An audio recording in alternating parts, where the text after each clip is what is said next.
En plus, je sais que tu sens que t'as une sale gueule. Parce qu'il regarde, il sait qu'il a une sale gueule. Et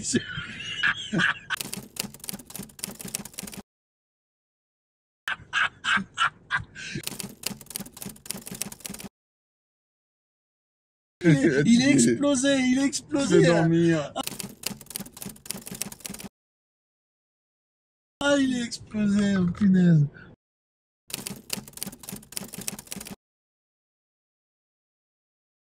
Are you ready now? We are ready, Hey, let's go!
Nous sommes arrivés à Gallup, donc nous avons quitté Albuquerque. Sur la route.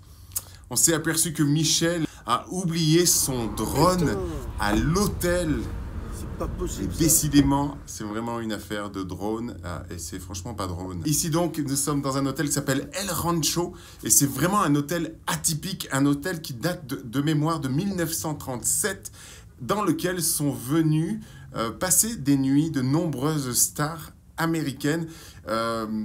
John Wayne, Charles Bronson, Yul Brynner, tous les gens qui ont fait les westerns, mais beaucoup plus encore. Il y a tellement de noms que je ne peux pas tous vous les citer.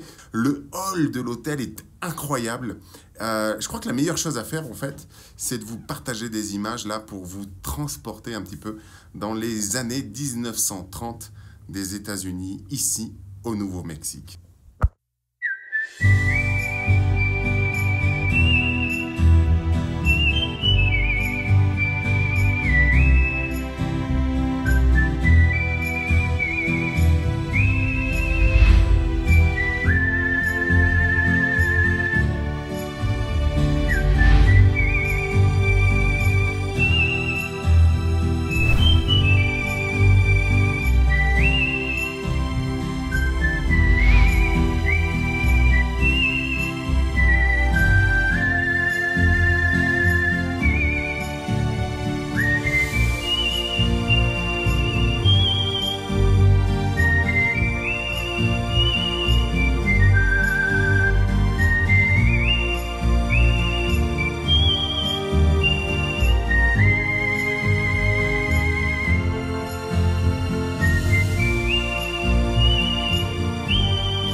Le bar, je veux dire que quand on est parti, on était juste ici. Les filles sont là. On est parti d'ici pour aller au bar.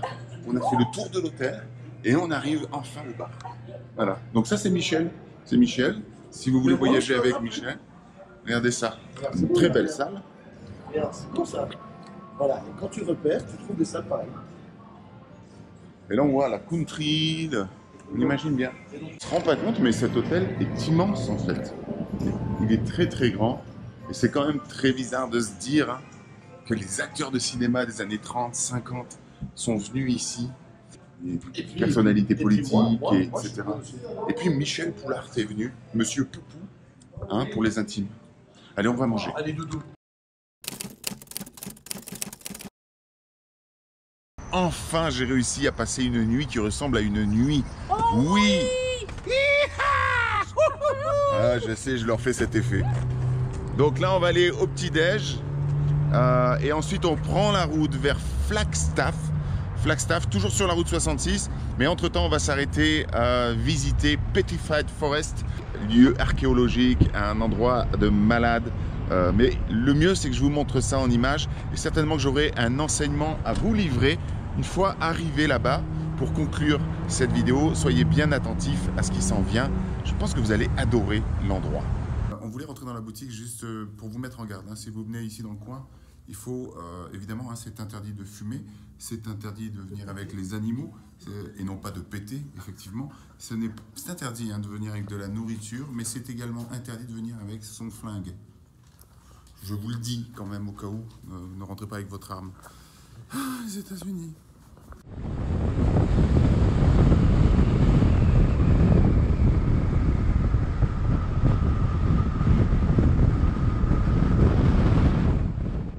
Petri quoi? Petrified. Fried.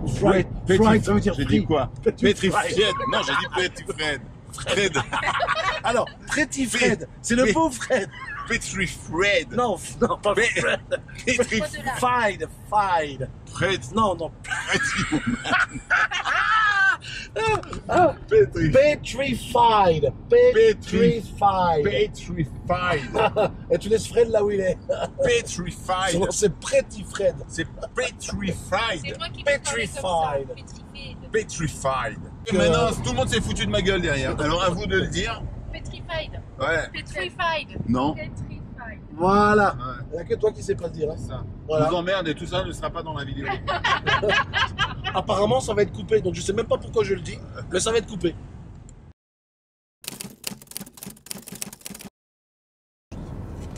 C'est compliqué parce que quand on tourne, quand ce sont des belles images de paysages, etc., bon, que l'appareil se coupe parce qu'il en surchauffe, c'est pas trop grave, on va faire refroidir, et puis on va refaire l'image, mais quand on en fait une face caméra, qu'on parle, qu'on est dans le flux, qu'on a une pensée, qu'on partage et qu'on est interrompu parce que ça chauffe, c'est très difficile en fait de s'arrêter, de retrouver le fil de sa pensée, tout ça en étant sous le cagnard et avec un appareil qui veut de toute façon pas redémarrer parce qu'il faut refroidir. Voilà, donc on se met dans la voiture, on met la clim, on refroidit, on ressort, on refilme, si ça coupe, on revient dans la voiture, on refroidit. Ça prend beaucoup plus de temps que prévu. C'est le jeu, c'est ça le désert, c'est ça l'Arizona. Je me suis installé sur une pierre qui est juste ici devant, les bras le long du corps pour regarder cette immensité. Et puis j'ai fait l'exercice d'écarter les bras et d'accueillir cet endroit. Et croyez-moi, ça m'a littéralement fait trembler, vibrer de l'intérieur, d'une gratitude infinie pour ce spectacle inouï. Alors, juste vous dire peut-être là, quelques instants, juste apprécier, mettre grand écran, mettre vos écouteurs, faire ce qu'il faut, mais faire en sorte de profiter de cette vue absolument incroyable ici. Nous sommes dans l'Arizona et nous nous rendons toujours vers Los Angeles sur la route 66. Alors regardez juste ce spectacle, c'est un premier avant-goût, on va dire, et c'est absolument magique.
Énormément de personnes qui me contactent ont le souhait, le désir bien légitime de vivre une vie qui fait envie, comme j'aime le dire. Donc en 2 mots, envie, qui fasse en vibration, où on a le sentiment de s'être accompli. Ça peut passer à travers d'une entreprise, par exemple, de créer sa propre entreprise. Ça peut être un voyage, ça peut être tout simplement rencontrer une personne, quitter une personne. Peu importe finalement le rêve, le grand projet que vous aspirez à réaliser. Et très souvent, les personnes que je rencontre vont me dire « je voudrais faire ceci, j'aimerais faire cela, il faut que je fasse cela, je dois faire cela, j'aspire à être et vivre telle ou telle chose ». Et quand je les rencontre quelques années plus tard, très souvent, elles en sont toujours au même endroit, comme pétrifiées, souvent par des peurs évidemment, la peur de perdre, la peur de manquer, la peur d'échouer, la peur du regard des autres, la peur d'être rejeté. Peu importe la peur, mais toujours est-il qu'ils vont très certainement rester figés, un peu comme dans des chaussures de plomb et ne pas arriver à se réaliser. Et cette forêt pétrifiée m'inspire particulièrement pour ces raisons-là. Cette forêt, finalement, on dit que c'est une forêt pétrifiée parce que ce sont des troncs d'arbres qui ont été fossilisés. Je ne suis pas géologue, je ne vais donc pas vous faire un cours de géologie, je dirais n'importe quoi, mais c'est très intéressant de voir des troncs d'arbres qui sont devenus des troncs de pierre, figés sur place. En illustration, je vous mets une image qui montre 2 photos. La première a été prise en 1883, donc une photo d'un arbre qui a été pétrifié, d'un morceau de tronc, et la deuxième a été prise en 2013, soit entre les deux 130 années, et rien n'a bougé. Et honnêtement, très souvent, je me dis que pour beaucoup de personnes qui aspirent à vivre une vie qui fait envie, à réaliser un rêve et un projet, c'est un peu la même chose. De nombreuses années peuvent s'écouler sans que rien n'ait vraiment changé. Mais voici la subtilité, les amis. C'est que dans la réalité, il y a du changement. Même lorsque l'on a l'impression de ne pas avoir avancé, on a quand même changé, ne serait-ce que parce que nous avons vieilli. Et c'est là que ça va poser problème. Parce que peut-être que vous n'aurez pas réalisé ce rêve, ce projet, cette vie qui vous faisait envie, qui vous faisait vibrer, mais quoi qu'il arrive, vous aurez quand même changé. Vous ne serez pas pétrifié à l'intérieur. Vous aurez vieilli. Et ici, pour moi, il y a un message très important et c'est aussi ce qui fait que j'avance, que malgré les peurs, etc., je fais face à l'adversité et je cherche à me réaliser sans jamais me pétrifier parce que pour moi, oser, c'est faire en sorte de ne pas être pétrifié, de ne pas scléroser. Oser au lieu de scléroser me paraît être essentiel ici. La peur, parce que finalement, quand on est pétrifié, c'est souvent parce qu'on a peur, je pense que la peur peut aussi être un moteur. Donc je vous encourage vivement à vous demander, quelle est cette peur qui pourrait être le moteur qui me permettra de faire face à toutes les autres peurs qui peuvent me limiter et m'amener à être pétrifié dans ma vie. Cette peur moteur doit vous aider justement à faire face à l'adversité. En ce qui me concerne, la peur moteur est celle de regretter un jour de ne pas m'être réalisé vraiment. Ce serait de faire partie de ces 95% de la population mourante qui observe sa vie, qui observe son histoire et qui se dit « je n'ai pas réalisé la vie que j'aurais vraiment voulu vivre ». Est-ce que j'aurai des regrets quand viendra le dernier jour? Certainement. Il n'y a aucun doute là-dessus. Simplement, j'aspire à en avoir le moins possible. Pas de regrets, pas de remords. Donc, posez-vous la question, quelle est cette peur moteur qui vous permettra de faire face à toutes les peurs de votre quotidien finalement, qui peuvent vous amener à vous pétrifier pour pouvoir vivre une vie qui fait envie, tout simplement parce que oser trembler est un entraînement pour vibrer. En attendant de vous retrouver dans le prochain épisode où je serai dans un paysage, un décor de western, où je viendrai rendre aussi hommage à mon père, toujours sur la route 66, même si on est un peu plus à l'écart. Je vous invite à me laisser vos commentaires, à me parler de cette peur qui est un moteur pour vous, à me rejoindre sur Instagram, à liker cette vidéo, à la partager. Merci infiniment pour vos soutiens, pour votre présence, pour votre bienveillance. Je vous dis à très bientôt. Caroline vous fait un gros coucou. Elle est derrière la vidéo. Viens faire un coucou avec nous quand même. Parce que les gens vont finir par dire, mais on ne voit plus Caroline. Oui, elle est là. Soyez tranquille. Elle va bien. Oui, je vais bien. Vous inquiétez pas. C'est juste qu'on ne peut pas être tout le temps devant la caméra. Et que, il faut dire que Steve, pour les enseignements, il est quand même vachement meilleur. C'est pas que je sois meilleur, c'est juste que je suis habitué à faire des vidéos. C'est ça. Et donc, c'est pour moi plus facile. Alors, on vous embrasse fort et on vous donne rendez-vous à Monument Valley. Bye bye tout le monde. Alors ça y est, j'ai réussi à piquer la voiture. J'ai eu du mal, hein. Ça fait 3 jours que je les bassine les gars pour prendre le volant. J'ai trouvé la technique. Regardez. Je suis au volant. Bon, il n'y a plus personne hein, dans la voiture, ils ont tous eu peur. Mais moi je suis au volant alors je suis contente.